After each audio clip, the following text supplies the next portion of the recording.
लेकिन आजकल ये संभव है क्या? ये चित्र देख के आपको समझ में आएगा कि हम कुछ इस तरह के पॉल्यूटेंट्स यानी कि जो प्रदूषण है उनसे घिरे हुए हैं।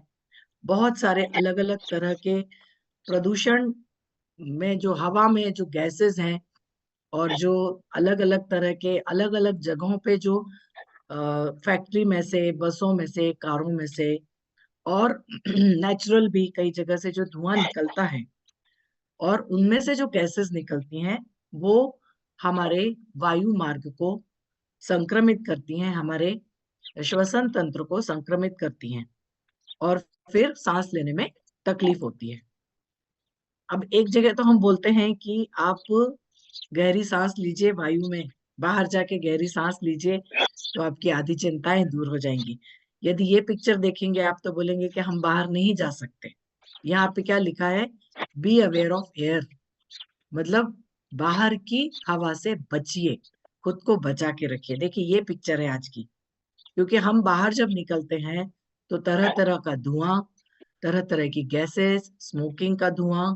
और ये है पिक्चर दिल्ली का, मतलब जो अभी सुबह की जो कंडीशन रहती है वहां पे, पराली जलाते हैं या जो भी कुछ वहां पे होता है उसके कारण जो धुआं रहता है, जो स्मोक रहता है, वो बहुत ज्यादा खतरनाक रहता है और तरह तरह के संक्रमण हमारे गले में और फेफड़ों में इससे हमें होते हैं। कुछ प्रोफेशनल रीजंस होते हैं जिनके कारण लंग्स डैमेज हो जाते हैं। कुछ लोग हैं जो लैब वगैरह में काम करते हैं, केमिकल लैब्स में काम करते हैं, सीमेंट की फैक्ट्री में काम करते हैं, पेंटिंग का जिनका कारोबार है या जो फिर स्प्रे पेंटिंग वगैरह जिनका होता है, और कुछ केमिकल्स वगैरह के जिनमें कंटिन्यूअस, मतलब जैसे मेडिसिन में है या फिर रासायनिक उत्पादनों में जो लोग काम करते हैं। तो ये कुछ प्रोफेशनल रीजंस होते हैं लंग्स को डैमेज करने के लिए, और थ्रोट इन्फेक्शन ज्यादा से ज्यादा इनसे होता है। दूसरा एक कारण होता है, आयुर्वेद में बोलते हैं आमा। आमा का मतलब है, हम जिसको नॉर्मल भाषा में बोलते हैं कफ। जो कफ होता है वो क्यों होता है? कॉज ऑफ इंक्रीज आमा in lungs in Ayurveda. Ayurveda में कफ को बोला गया है एक स्टिकी प्रोडक्ट होता है। क्यों होता है स्टिकी प्रोडक्ट? इसका कारण है अनडाइजेस्टेड फूड और इम्यूनिटी का कमजोर होना।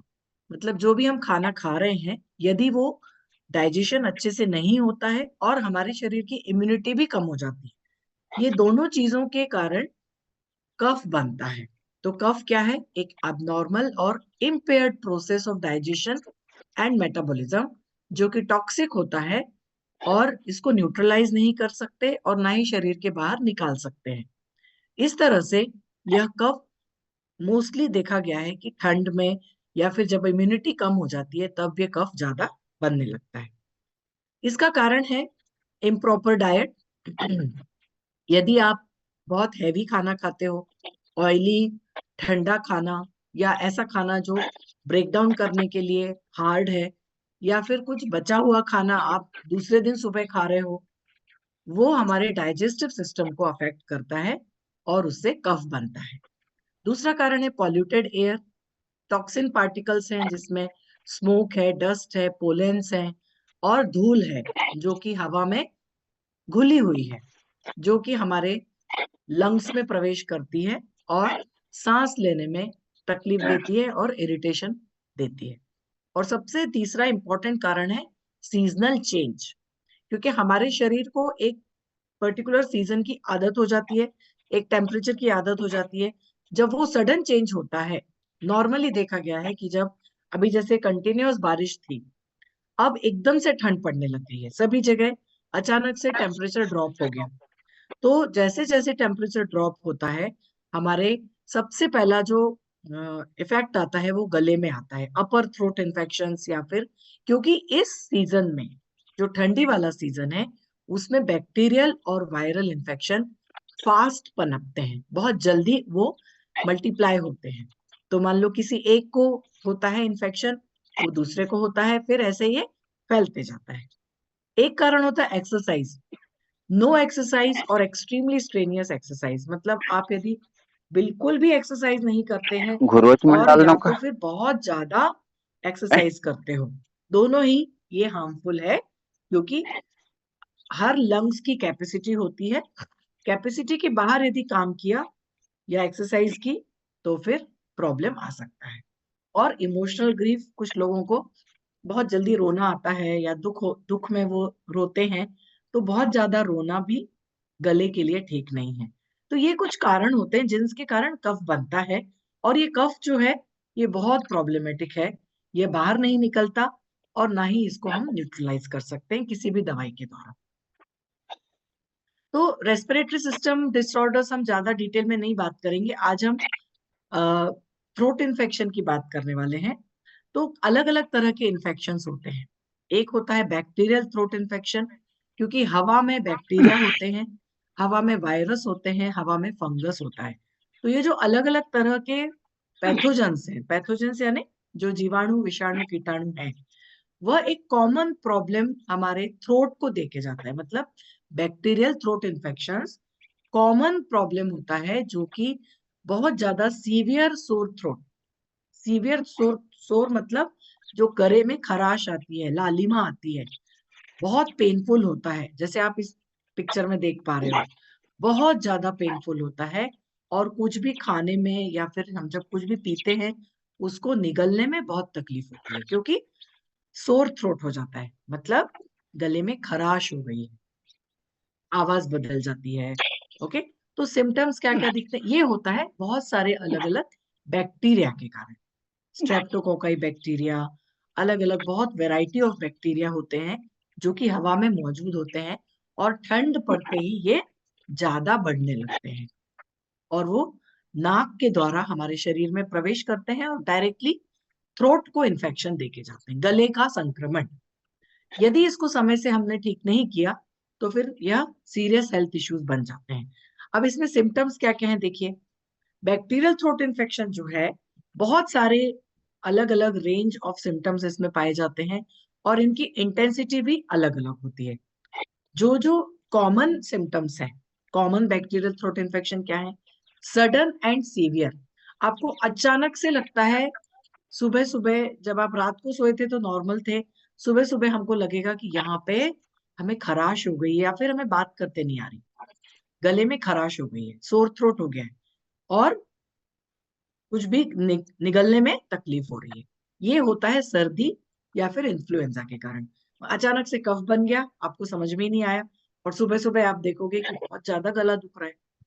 दूसरा एक कारण, एक सिम्टम देखने को आता है, वो क्या है? रेड एंड स्वॉलन टॉन्सिल्स, कई बार व्हाइट पैचेस और पस भी हो जाता है। Tender and swollen lymph nodes, यहाँ पे हमारे गले में लिम्फ नोड्स पाए जाते हैं, तो वो भी बहुत नाजुक होते हैं, वहां पे हमको स्वेलिंग देखने को आती है। High fever with chills and body एक, यदि संक्रमण ज्यादा हो गया तो बहुत तेज बुखार होता है, और ठंड लगती है, और बॉडी एक होता है, मतलब बहुत ज्यादा शरीर में दर्द रहता है, पूरे शरीर में दर्द रहता है। हेडेक होता है, बहुत ज्यादा हेडेक होता है, सर में दर्द होता है, कांस्टेंट फटीग यानी आप पूरी तरह थकान होती है, और आपको दिन भर की एक्टिविटी करने में भी आप सक्षम नहीं होते, इस तरह से यह इन्फेक्शन हो जाता है। ये कॉमन है, मतलब गले में खराश हुई, यदि वो ठीक नहीं हुआ तो वो बढ़ के टॉन्सिल्स में तक जाएगा, फिर वो बढ़ के लिम्फ नोड्स तक जाएगा। यदि वो भी तभी भी यदि वो नहीं गया तो फिर ठंड लग के बॉडी एक होगा, और फिर कांस्टेंट आपको दिन भर तकलीफ होती रहेगी। तो ऐसा ये 3-4 दिन चलता है। नॉर्मल तौर पे हम क्या करते हैं, डॉक्टर के पास जाते हैं, वो हमें एंटीबायोटिक्स का कोर्स करने को बोलते हैं। एंटीबायोटिक्स करने के बाद 5 दिन तक, मान लो ये फीवर कम भी हो गया, लेकिन उसके 6वें दिन यदि हम, एंटीबायोटिक हमारी खत्म होने के बाद ये फिर से आ जाता है, क्योंकि ये पूरी तरह से गया नहीं है, आपकी इम्यूनिटी कमजोर हो गई है। अब एक तरफ है बैक्टीरियल इन्फेक्शन, दूसरी तरफ है वायरल थ्रोट इन्फेक्शन, दोनों ही गले में संक्रमण देते हैं। अब इनको हम डिफरेंशिएट कैसे करें? कुछ कुछ तो सिम्टम्स कॉमन होते हैं, ठीक है। वायरल थ्रोट इन्फेक्शन में कफ होता है, नोज मतलब रनी नोज, क्या होता है, नाक बहती है, और हॉर्सनेस, हॉर्सनेस का मतलब है आपके जो वोकल कॉर्ड्स हैं वहां पे इन्फ्लेमेशन हो जाता है, तो आवाज आपकी सही से नहीं आती, ठीक है। इस तरह से कुछ मतलब चेंजेस हमें देखने को मिलते हैं। इस पिक्चर में आपको और सीधे से समझ में आ जाए कि गले में खराश जब होती है, सर्दी जिसमें ठंड लगना, छींकें आती हैं, खांसी आती है, नाक बहती है, कंजेशन होता है मतलब कफ जम जाता है और कर्कश आवाज निकलती है। सामान्य टेम्परेचर जो है वह तापमान बढ़ के 101 तक चला जाता है और बुखार ज्यादा हो जाता है। बहुत ज्यादा थकान होती है, मांसपेशियों में दर्द होता है। अब आपको लगेगा कि मांसपेशियां भी दुख रही, मतलब पूरे शरीर में दर्द होने लगता है। गर्दन में सूजन आ जाती है, गर्दन में खरोश या फिर खरोंच की सनसनी, मतलब ऐसे लगता है गले में कुछ खरोंच हो रही है। कुछ होता है कि सफेद धब्बे हो जाती है। यदि ये और बढ़ गया तो मवाद या फिर जो टॉन्सिल्स हैं उसमें छोटे छोटे लाल धब्बे हो जाते हैं, जो कि खोलने और निगलने में आपको तकलीफ देते हैं। ठीक है। इसमें स्ट्रेप्टोकोकाई वगैरह जो ये है, स्ट्रेप्टोकोकाई, स्ट्रेप्टोकोकस या फिर इस्चीरिया कोलाई, ये अलग अलग बैक्टीरिया हैं जिनके कारण यह इन्फेक्शन होता है। एक होता है लैरिंजाइटिस। लैरिंजाइटिस मतलब क्या? लैरिंजिस में वॉइस बॉक्स, हमारा जहां से वॉइस बॉक्स है, जहां से आवाज निकलती है, वहां पे भी संक्रमण चला गया। उसके उसमें और क्या होता है कि एक ऑर्गन होता है जिसको हम छोटी जीभ बोलते हैं, ये ऊपर पाया जाता है, यूवुला बोलते हैं उसको, अली जिह्वा या फिर छोटी जीभ, वहां पे भी स्वेलिंग आ जाती है। ओके। और इसके अलावा कुछ वायरल संक्रमण है, जैसे कि इन्फ्लुएंजा, फ्लू होना। तो नॉर्मल फ्लू है ना, जिसमें बुखार आ गया बहुत ज्यादा, उसको बोलते हैं इन्फ्लुएंजा। हर हापरगिना, मम्स और इस तरह के कुछ अलग अलग वायरस होते हैं। तो बैक्टीरिया और वायरस। गले में खराश, क्या यह संक्रमण है? संक्रामक है? हाँ। संक्रामक मतलब क्या? एक व्यक्ति से दूसरे व्यक्ति में हो सकती है। आप देखोगे घर में किसी एक को खांसी सर्दी हुई, दूसरे दिन दूसरा तैयार हो जाता है। ठीक है ना? तो आमतौर पर आप देखेंगे कि ये जो कफ है या बलगम है, लार या फिर नाक से निकलने वाला जो स्त्राव है, क्योंकि बहुत ज्यादा केयर लेनी पड़ती है। जैसे हमने कोरोना में कैसे अपनी अलग अलग केयर ली थी, उसी तरह से इस संक्रमण में भी अलग केयर लेना चाहिए, नहीं तो यह दूसरे को संक्रमण दे सकता है, गले में खराश पैदा कर सकता है दूसरों के लिए। तो नॉर्मल तौर पे क्या होता है, तौलिया, ब्रश या फिर कपड़े, इस तरह से ये बैक्टीरिया जो है यह लंबे समय तक वहां पे जीवित रहते हैं। और फिर यदि वही तौलिया किसी और ने उपयोग में लाया या कुछ भी उपयोग में लाया, तो वह बढ़ सकता है, दूसरे को जा सकता है। इसमें आपको क्लियर होगा कि बैक्टीरियल वायरल इन्फेक्शन में क्या फर्क देखने को समझ में आता है। ये नॉर्मल हमारा मुंह है, जब हम खोलते हैं तो ये जीभ है, टॉन्सिल्स हैं, और ये छोटी जीभ यानी यूवुला जिसको बोलते हैं। तो और ये हमारा है ग्लोसोपैलेटाइन आर्च और फेरिंगोपैलेटाइन आर्च। ये अलग अलग हमारे शरीर मतलब मुंह के ऑर्गन्स हैं। अब आप जब बैक्टीरियल इन्फेक्शन होता है तो क्या होगा, यूवुला मतलब जो छोटी जीभ है वहां पे स्वेलिंग आएगी, टॉन्सिल्स में स्वेलिंग आएगी, और इधर आपको व्हाइट कलर के स्पॉट्स नजर आएंगे, थ्रोट में रेडनेस रहेगा, और जो जीभ है वहां पे भी ऐसे स्पॉट आते हुए दिखते हैं, और बहुत ज्यादा खरोंच रहती है। वायरल इन्फेक्शन में क्या होता है, टॉन्सिल स्वेलिंग रहते हैं और थ्रोट में रेडनेस होती है, बहुत ज्यादा लाल हो जाता है। जब आप आ करके देखते हो तो आपको समझ में आता है कि बहुत ज्यादा लालिमा है, लाल हो गया है। तो इस तरह से थोड़े कुछ एक दो चीजें देख के हम आइडेंटिफाई कर सकते हैं कि बैक्टीरियल इन्फेक्शन है या वायरल इन्फेक्शन है। बच्चों में क्या सिम्टम्स नजर आते हैं थ्रोट इन्फेक्शन के?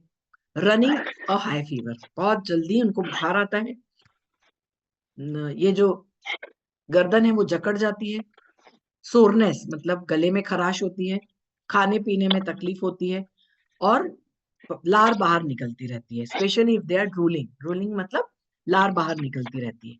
तो इस तरह से उनको तकलीफ होती है। खाने पीने की इच्छा बिल्कुल नहीं होती, थ्रोट पेन होता है, बहुत ज्यादा थ्रोट पेन होता है, शरीर में रैश आ जाते हैं, डिफिकल्टी इन सॉल्विंग, ये सिम्टम्स देखने को मिलते हैं। इसके बाद एक और इन्फेक्शन है, ट्यूबरकुलोसिस।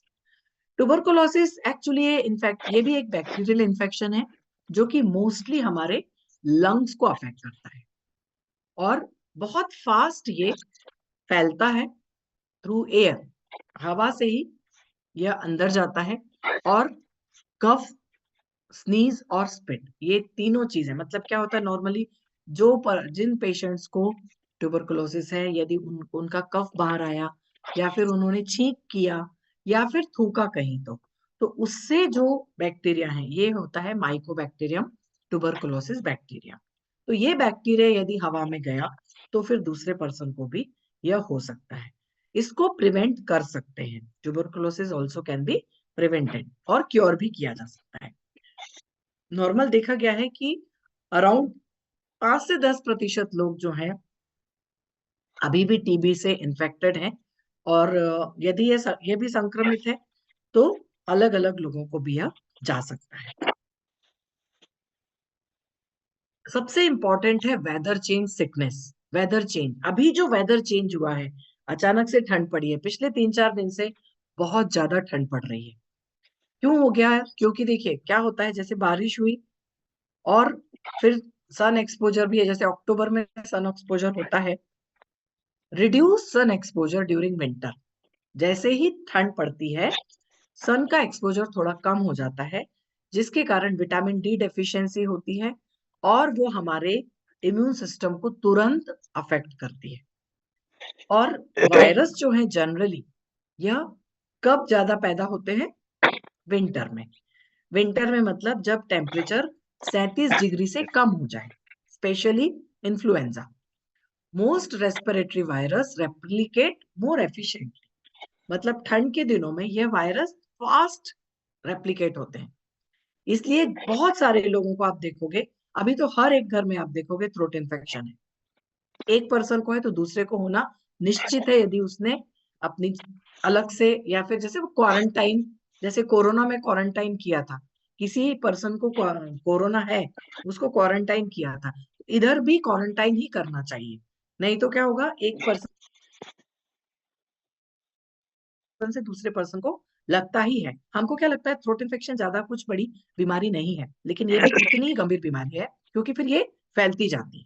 तो हॉट वेदर और समर, इसमें भी यदि वेदर चेंज होता रहा, हॉट वेदर में भी यदि वेदर चेंज होता रहा तो भी वायरस होता है। समर टू विंटर आया तो भी होता है। तो इसमें स्पेशली क्या है, influenza, rhino virus, respiratory syncytial virus RSV, ये भी बहुत कॉमन है, और रोटा वायरस, ये जो कुछ वायरसेस है जो विंटर में ज्यादा पनपते हैं। वायरस जो कि रेस्पिरेटरी इंफेक्शन देते हैं, सबसे इंपॉर्टेंट है इसमें आरएसवी, रेस्पिरेटरी सिंशियल वायरस, जो कि लंग्स को और रेस्पिरेटरी थ्रोट को ट्रैक्ट को अफेक्ट करता है। रेस्पिरेटरी ट्रैक्ट यानी वायु मार्ग, यानी कि अपर थ्रोट या लोअर थ्रोट, दोनों को अफेक्ट करता है। मोस्टली कॉमन होता है यह बच्चों में। बच्चों में यह आरएसवी वायरस बहुत कॉमनली 29% इसकी देखी गई है। दो उम्र मतलब 2 साल के बच्चों को, 2 से 3 साल के बच्चों में यह ज्यादा फैलता है। इन्फ्लुएंजा भी बहुत चिपकी में पॉपुलर, मोस्ट प्रिवेलेंट वायरस है। बड़ी चिपकी दाना 16% शेयर इन डिटेक्टेड वायरस। दाना बड़ी इसके अलावा चिपकी राइनो वायरस से, राइनो वायरस यदि होता है तो वह अस्थमा को दाना के बहुत अटैक को चिपकी था। ट्रिगर करता है, और साइनस और ये फिर धीरे ईयर धीरे झड़ इन्फेक्शन रहा भी था, उसे हो सकते हैं। करत रहा। तो जब हम पूरा ईएनटी अभी तो नहीं फिर कर रहा है। की बात करते हैं तो ईयर, नोज हाथ एंड में थ्रोट, ये बांची तीनों के ही इसमें झड़ रहा। अफेक्ट होते हैं। क्योंकि आज हम थ्रोट इन्फेक्शन की काट कर बात कर रहे हैं, निकल ही का तो इसमें कर। आरएसवी, इन्फ्लुएंजा, राइनो वायरस और एडवेंटिशियस वायरस ये कॉमन है। इसके बाद है एक और है बीमारी जो जिसको बोलते हैं निमोनिया।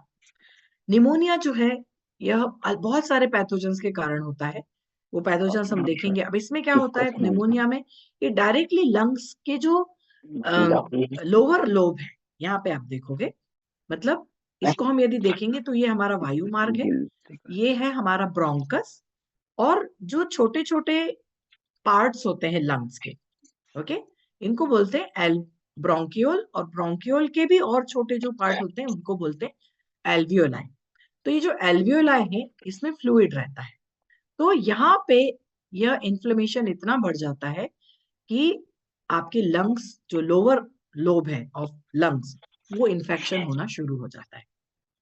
बहुत सारे पैथोजेंस हैं जिसके कारण निमोनिया होता है। निमोनिया भी बहुत गंभीर बीमारी है। इसमें मोस्टली बहुत सारे वायरस, फंगल और बैक्टीरिया स्टूडेंट किसी के भी कारण हो सकता है, लेकिन इसका प्रमुख कारण कैंसर ये है क्लैप्सिला निमोनिया, ये जो वायरस है इसके कारण होता है। अदरवाइज ऑल्सो ये सारे वायरस हैं, इनके नाम याद करना जरूरत नहीं है आपको, सिर्फ ये बताने के लिए कि कौन कौन से वायरस, कौन कौन से बैक्टीरिया हवा में मौजूद हैं। देखिए, स्पेरिकल इन्फ्लुएंजा, पॉलीहेड्रल एडिनोवायरस जिसके बारे में हमने बात की, complex bacteriophage, helical, salmonella, staphylococcus aureus, then corynebacterium diphtheria, bacillus cereus, staphylococcus pyogenes, vibrio cholera, klebsiella pneumonia, fungi और हेलिकोबैक्टर पाइलोरी। ये सारे बैक्टीरिया, वायरस और फंगाई मिलके हमारे गले में और लंग्स में संक्रमण पैदा करते हैं, इन्फेक्शन पैदा करते हैं। अब हमारे पास धन्वंतरी के ऐसे कौन कौन से प्रोडक्ट हैं? सर एक 10 मिनट थोड़ा सा लंबा चलेगा सेशन, थोड़ा लेट भी शुरू है। धन्वंतरी के ऐसे कौन कौन से प्रोडक्ट हैं जिनको लेकर नियमित सेवन करके हम इन सारे इन्फेक्शंस को कंट्रोल में रख सकते हैं? रेस्पिरिज पाउडर, रेस्पिरिज कैप्सूल, ऑरिक 99 लोजेंजेस, हल्दी केसर milk mix, anti allergic syrup, cough syrup, सीतोपलादी चूर्ण, पंच तुलसी और नेचुरल हनी। इतने सारे प्रोडक्ट्स हैं हमारे पास जिनको लेके हम अपने ये जितने भी इन्फेक्शन है, बैक्टीरियल, थ्रोट इन्फेक्शन, गले का संक्रमण, वायरल, कुछ भी, उनको हम कंट्रोल में ला सकते हैं। यदि आपको लगता है खराश है, तुरंत ओरिक 99 लोजेंजेस शुरू कीजिए। पंच तुलसी, पानी में, गर्म पानी में डाल के पंच तुलसी लेना स्टार्ट कर दीजिए। इससे आपकी इम्यूनिटी बढ़ेगी और जो संक्रमण है वो फैलने से बचेगा। तो एक एक करके प्रोडक्ट देखते हैं। सबसे पहला है रेस्पिरिज पाउडर। रेस्पिरिज पाउडर बहुत कॉमनली यूज कर सकते हैं instant relief from inflammation of throat and sore throat. मतलब सोर थ्रोट यानी खराश, जो खराश आई हुई है उसको हम ठीक कर सकते हैं। Very useful in common cold and cough. अभी जो कॉमन कोल्ड और कफ होता है, ठंड आई और कफ शुरू हो गया। Useful in respiratory allergy and infection, किसी भी तरह के इन्फेक्शन में रेस्पिरिज पाउडर काम करता है। 1 से 2 चम्मच आधा कप पानी, गर्म पानी में दिन में 2 बार खाना खाने के पहले इसे आप ले लीजिए। गर्म पानी में लेना है इसको। अब इसमें जो इंग्रेडिएंट्स हैं, कंटकारी, अर्जुना। कंटकारी जो है कफ और अस्थमा में, इसमें एक्सपेक्टोरेंट प्रॉपर्टी होती है। एक्सपेक्टोरेंट का मतलब होता है कि जो कफ जमा हो गया है उसको बाहर निकालने में हेल्प करना। देखिए, नॉर्मली कफ अपने आप दूर नहीं होता, इसको बाहर निकालना पड़ता है। तो जैसे ही कफ बना तो कफ को बाहर निकालने की, कई बार कंजेशन हो जाता है, सांस लेने में तकलीफ होती है, इसलिए कफ बाहर निकलना बहुत जरूरी है। दूसरा है अर्जुना। अर्जुना में है वो, इसको क्षयहारा ही बोलते हैं, मतलब chronic respiratory disorders, throat infection, remedy for cough aggravating disorders.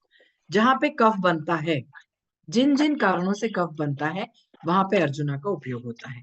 तीसरा है कड़ी पत्ता। इसमें एंटीबैक्टीरियल, माइक्रोबियल और एक्सपेक्टोरेंट प्रॉपर्टीज होती है। 3 एंटी माइक्रोबियल यानी बैक्टीरिया, वायरस, फंगस, कोई भी तरह का पैथोजन हो, कड़ी पत्ता में ये प्रॉपर्टीज हैं। एक्सपेक्टोरेंट प्रॉपर्टीज हैं जिसके कारण क्या होता है, म्यूकस जो डिपॉजिट हुआ है नेजल पैसेज में, वो बाहर निकालने में हेल्प करता है। पुनर्नवा ब्रोंकोडायलेटर और एक्सपेक्टोरेंट है। जब कफ जम जाता है तो हमारी जो वायु मार्ग है या फिर अंदर लंग्स में जो छोटी छोटी नलिकाएं हैं, वहां पे ये संक्रमित होने के कारण संकुचित हो जाती हैं नलिकाएं। तो जब संकुचित हो जाती हैं तो फिर सांस लेने में तकलीफ होती है। तो पुनर्नवा का क्या काम है, ये डायलेट करता है, मतलब उनका जो संकुचन है उनको डायलेट करता है, यानी उनका जो डायमीटर है उसको बढ़ाता है, तो उसको बोलते हैं ब्रोंकोडायलेटर। और एक्सपेक्टोरेंट यानी बाहर निकालना कफ को, एयरवेज को ओपन रखना और क्लियर करना। पांचवा इंग्रेडिएंट है तुलसी। तुलसी में कुछ ऐसे कंपाउंड्स हैं जो कि कंजेशन, जो लंग्स में कंजेशन है उसको बाहर निकालता है। तुलसी को एक्सेप्शनली इफेक्टिव बोला गया है रेस्पिरेटरी इन्फेक्शन में, जो कि हमारे इम्यून सिस्टम को अच्छा करती है और अर्ली रिकवरी, बहुत जल्दी रिकवरी देती है तुलसी। नॉर्मल तौर पे हम, हमारे घरों में जो तुलसी लगी होती है, हम चाय बनाते समय भी तुलसी के पत्ते डाल सकते हैं। अब चूंकि हमारे पास रेस्पिरेज पाउडर है, तो क्यों ना इसका यूज किया जाए। गर्म पानी में 2 चम्मच घोल के सुबह और शाम पी लीजिए, कफ पूरा बाहर निकल जाएगा। कॉमन कोल्ड और कफ है, बाहर निकल जाएगा। बहुत ज्यादा ये इसका मतलब लाभदायक है। ये पांचों इंग्रेडिएंट मिलके ये रेस्पिरेज पाउडर जो है बहुत ज्यादा लाभकारी लाभ देते हैं। दूसरा है रेस्पिरेज कैप्सूल।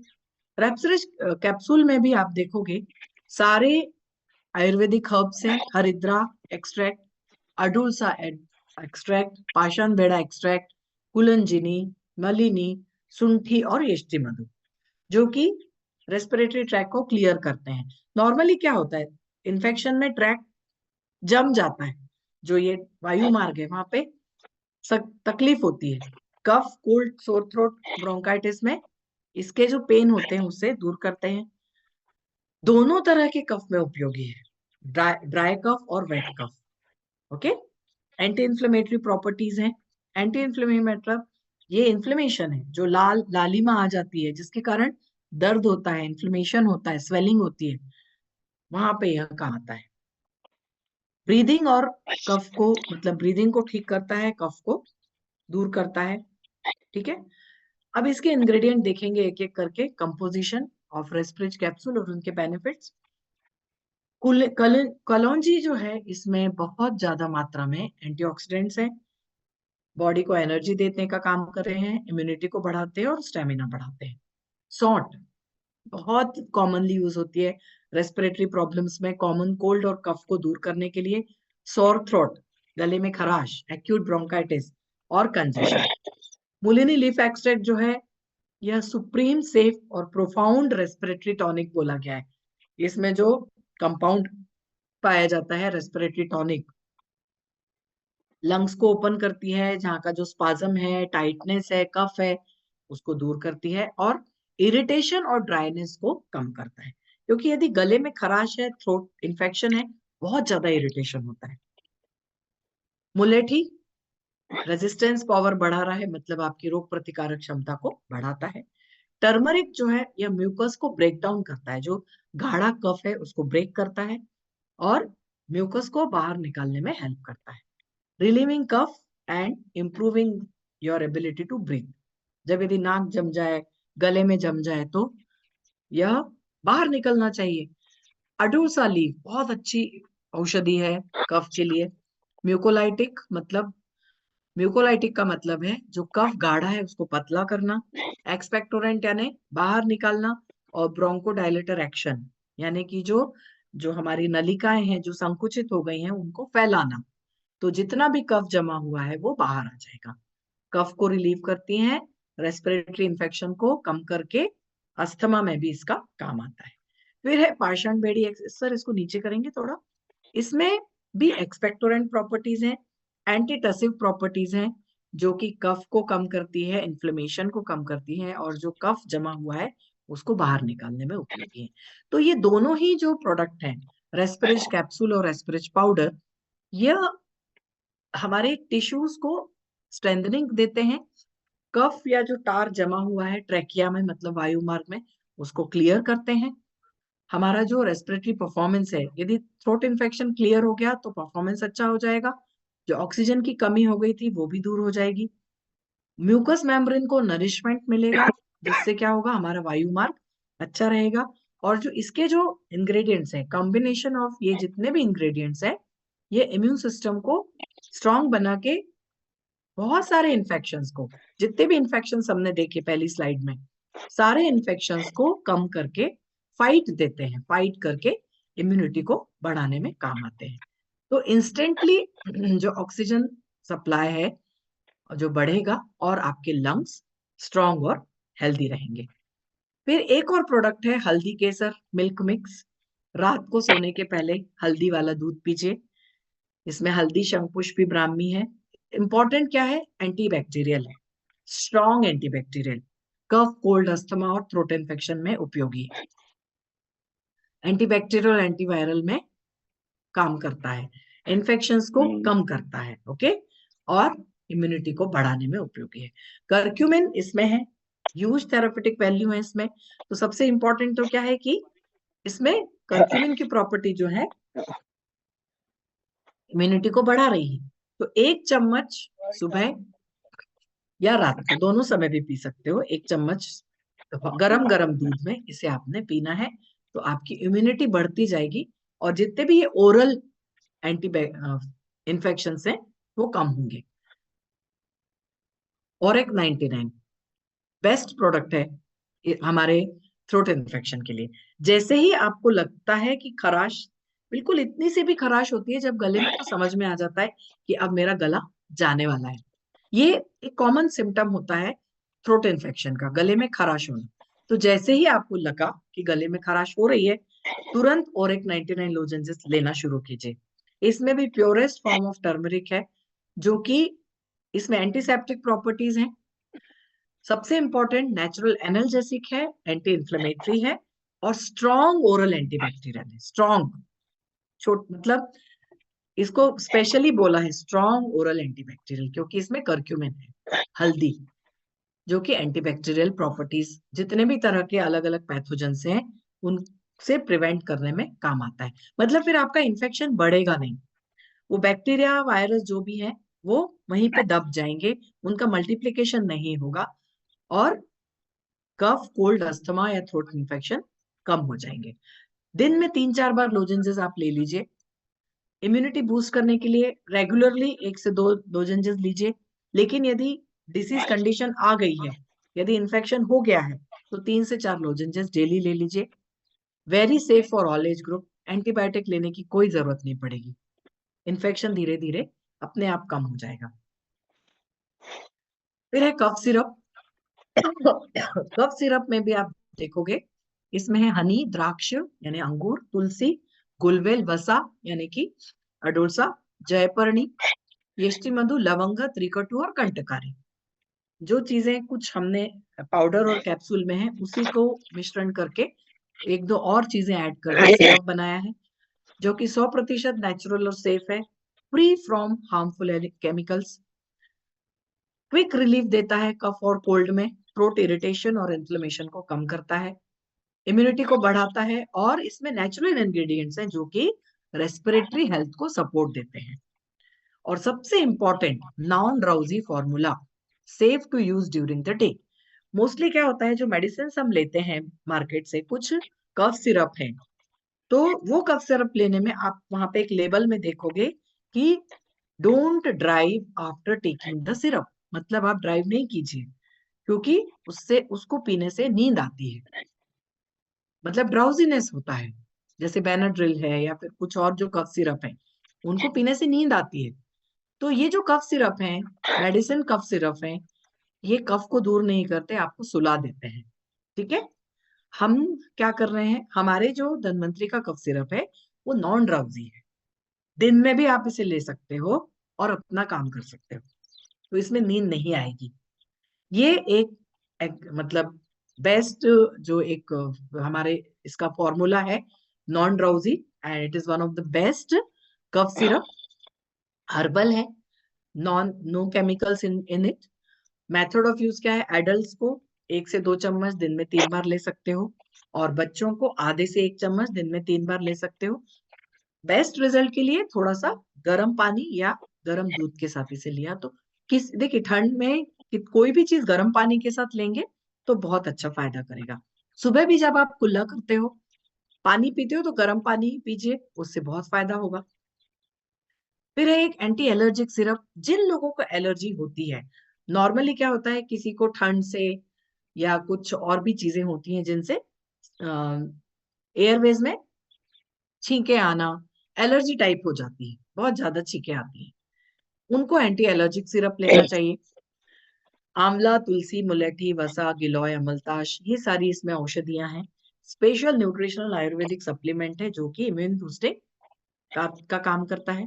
अस्थमा के पेशेंट्स को, रेस्पिरेटरी प्रॉब्लम्स को, जिनमें कंटिन्यूअसली स्नीजिंग है, छींके आ रही है, पानी बह रहा है, एलर्जी है, डस्ट एलर्जी है, उन लोगों के लिए है एंटी एलर्जिक सिरप। एक और इम्पोर्टेंट प्रोडक्ट है सीतोपलादी चूर्ण, बहुत इंपॉर्टेंट है अभी के सीजन के लिए। सीतोपलादी में अमेजिंग इम्यूनोमॉड्यूलेटर होते हैं और very very effective, super effective चूर्ण है ये। जो ये 5 अलग अलग कंपाउंड से बना है, एंटीऑक्सीडेंट का काम करता है और very strong anti inflammatory properties इसमें होती हैं। Effective in cough, cold and throat pain, जो कि बैक्टीरियल और वायरल इन्फेक्शन में सबसे ज्यादा होता है थ्रोट पेन।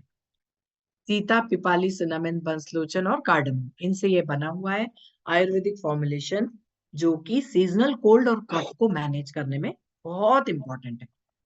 एंटी इन्फ्लेमेटरी और एक्सपेक्टोरेंट प्रॉपर्टीज हैं। जो भी कफ जमा हुआ है, जो भी इन्फ्लेमेशन है, लाल या दर्द हो रहा है, वो तुरंत बाहर निकलेगा। इसको ब्रोंकाइटिस में, निमोनिया में, एलर्जिक कंडीशंस में और वायरल इन्फेक्शंस में प्रिस्क्राइब किया जाता है नॉर्मली। तो किसी भी तरह का इन्फेक्शन हो, बैक्टीरियल, वायरल, ब्रोंकाइटिस हो, निमोनिया हो, सीतोपलादी चूर्ण अवश्य काम करेगा। डाइजेशन को अच्छा रखता है, भूख को अच्छा रखता है और शरीर में स्ट्रेंथ देता है। तो अकॉर्डिंग टू रसायन आयुर्वेदा, यह एक ऐसा रसायन है, मतलब रिजुविनेट करता है। इसमें कफ बैलेंसिंग प्रॉपर्टीज ज्यादा पाई जाती हैं, जो कि इम्यूनिटी को बूस्ट करता है और जो एक्सेसिव कफ है लंग्स में या फिर रेस्पिरेटरी थ्रोट में जमा हुआ, उसको बाहर निकालने में हेल्प करता है। तो 1 से 3 ग्राम हनी के साथ, मतलब शहद के साथ इसे आप ले सकते हो और सब इन्फेक्शंस आप बाहर कर सकते हो। एक और प्रोडक्ट है पंच तुलसी ड्रॉप्स, जिसमें है 5 तरह की तुलसियों का उपयोग किया गया है। ये इम्यून सिस्टम को स्ट्रेंथनिंग करता है। अब इसमें भी आप देखोगे नेचुरली एंटीवायरल, एंटी फंगल और एंटी इन्फ्लेमेटरी प्रॉपर्टीज हैं। कफ को, कोल्ड को, अस्थमा को और जितने भी रेस्पिरेटरी प्रॉब्लम्स हैं उनको दूर करने में हेल्प करती है। इसमें क्या करना है, डेली 2 से 4 ड्रॉप्स, जो तुलसी ड्रॉप्स हैं, उनको आप पानी में डाल के रख लीजिए और चाय के साथ या गर्म पानी के साथ इसे आप ले सकते हो। पंच तुलसी ड्रॉप्स में अलग अलग तुलसी का कॉम्बिनेशन है, जैसे कि ये है श्वेत तुलसी, राम तुलसी, वन तुलसी, अर्जक तुलसी, ये सारी तुलसियों का मिश्रण करके यह इसका एक्सट्रैक्ट है, पंच तुलसी ड्रॉप्स में डाला है और उसको वेरी वेरी इफेक्टिव प्रपोर्शन में डाल के इसको हम कोल्ड, कफ और वायरल फीवर में, मतलब इन्फ्लुएंजा है जिसमें फीवर ज्यादा आता है, उसमें यूज कर सकते हैं। तो गर्म पानी में 1 या 2 ड्रॉप्स डाल के इसको दिन में 2-4 बार पीजिए, या फिर आप पानी में डाल के इसको रख लीजिए, 5-6 ड्रॉप्स पानी, तुलसी ड्रॉप्स पानी में डाल के रख लीजिए, उसी पानी का सेवन कीजिए। उससे फिर ये कफ, कोल्ड और ये फीवर वगैरह कम हो जाएगा। और लास्ट में हमारा धन्वंतरी का हनी, जो कि एंटीऑक्सीडेंट से भरपूर है, इम्यूनिटी को बढ़ाने में उपयोग आता है। अब इसमें भी ये बोलते हैं कि एंटी माइक्रोबियल और एंटीवायरल प्रॉपर्टीज हैं, जो कि इम्यूनिटी को स्ट्रेंथन करता है और हमारे बॉडी को इन्फेक्शन से बचाने में उपयोग करता है। तो धन्वंतरी हनी एंड जो सीतोपलादी चूर्ण हमने अभी इसके पहले देखा, वो दोनों का कॉम्बिनेशन करके कफ को रिलीफ दे सकते हो। Very very effective in reducing जो सीवियरिटी होती है, जो बार बार होता है, फ्रीक्वेंसी बढ़ जाती है ठंड में स्पेशली। तो बच्चों में भी, आप अपर रेस्पिरेटरी थ्रोट इन्फेक्शन के लिए, बड़ों के लिए भी, तो बच्चों में ज्यादा यदि बढ़ता है, वो लोग, उनको दवाई वगैरह लेने में तकलीफ होती है, उनको आप हनी दे सकते हो, जिसके कारण कफ रिलीफ मिलेगा, क्योंकि इसमें भी बहुत अच्छी एंटीऑक्सीडेंट प्रॉपर्टीज हैं और इम्यूनिटी को बढ़ाने के लिए भी यह बहुत उपयोगी है। तो ये सारे जो प्रोडक्ट देखे हमने, 8 प्रोडक्ट अभी हमने बात की, तो इनमें से कोई भी, डिपेंड्स आपको कौन सा प्रोडक्ट सूट करता है। इसमें ओरिक 99